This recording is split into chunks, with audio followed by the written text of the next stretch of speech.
In the name of the Father, the Son, the Holy Spirit. Amen. I am not, and I am. Maganda rin na kilala natin kung hindi tayo.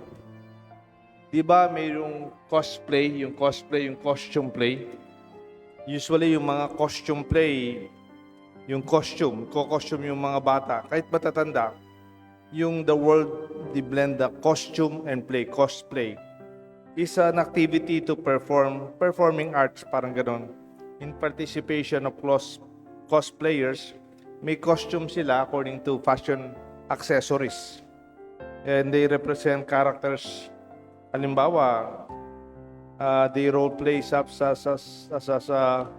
yung mga favorite fantasy anime, cartoons, comic books characters, rock stars or movie stars, or video games characters.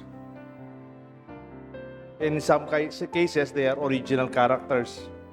Yung cosplay, costume lang. Tapos tatanggalin mo na. Cosplay eh. Halimbawa, nung tayo, meron yatang 70s, no? Yung ating party, ating anniversary.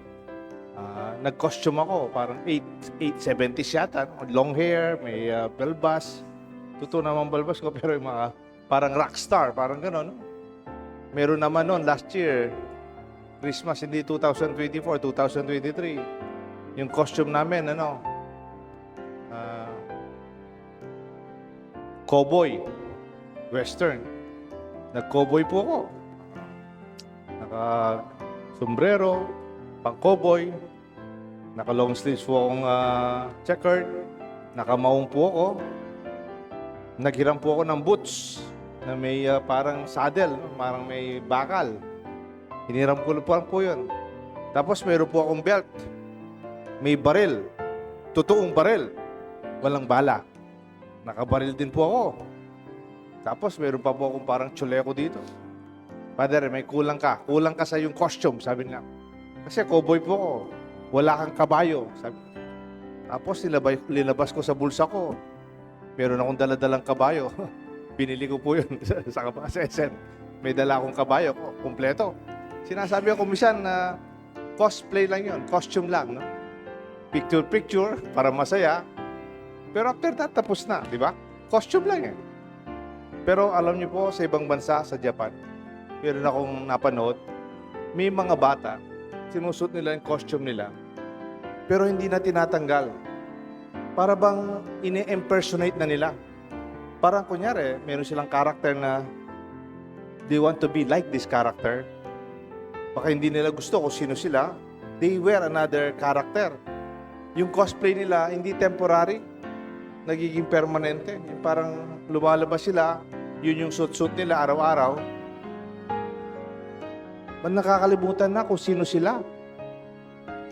It could be possible that many young people, even old people, they would forget their own real identity. And they would assume what they call artificial or fake identity. Na hindi naman sila yon, pero yun yung kanilang represent sa mga tao. Sabi nga, you have to own up. Otherwise, others will define you. Own up your own identity. Define your own identity the way God wants you to be. Otherwise, others will define you. Kung sino ka, pwedeng pakikalaman ng ibang tao. Their opinion about you. What others people say about you. Salamat sa opinion nila. Salamat sa pwede nilang bigay na feedback. Salamat. Pero I have to own my own identity. I would not allow others to define me. Because if there are 300 people, there will be 300 definitions about who I am. In prayer and discernment, we discover our true self, not our costume, not the way we want to please other people, but only a way Christ invited us. In the Gospel, John was said, "Are you the Christ?" Ikaw ba si Jesus? Kasi nabibinyag siya eh. "No, I am not the Christ." "Are you Elijah?" Elijah sa Greek prophet. "No, I am not Elijah." "Oh, you must be a prophet." Siguro propeta ka. I am not a prophet. People can define who you are. Dapat kamukha mo siya, dapat ganyan ka, dapat ganito. Maybe yes, pero I'm not that person. I am who I am. Sabi niya, I am the voice crying out in the desert. Prepare the way of the Lord. I am that voice. Alam niya kung sino siya. At alam niya kung sino hindi siya. I would baptize you with water, sabi nga doon sa gospel. But he, the one who is coming, he will baptize you with fire and the Holy Spirit. I am not even worthy to untie the thongs of his sandals.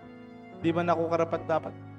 Alam niya, with all humility at with certainty, he knows who he is not, and he knows who he is not, and he knows who he is. Kasi pwedeng tumanda tayo, pero ginagawa lang natin to kasi gusto lang ng iba. Because others define you for who you are. Narinig niyo ba yung kwento yung pare? Ginigising siya ng nanay niya. Anak, tumayo ka na dyan. Malapit na mag-umpisa yung misa.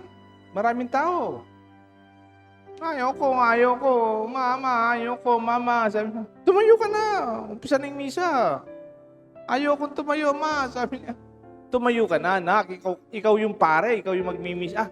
Ako magmimisa, mama, ayoko. Sige na, magmisa ka na.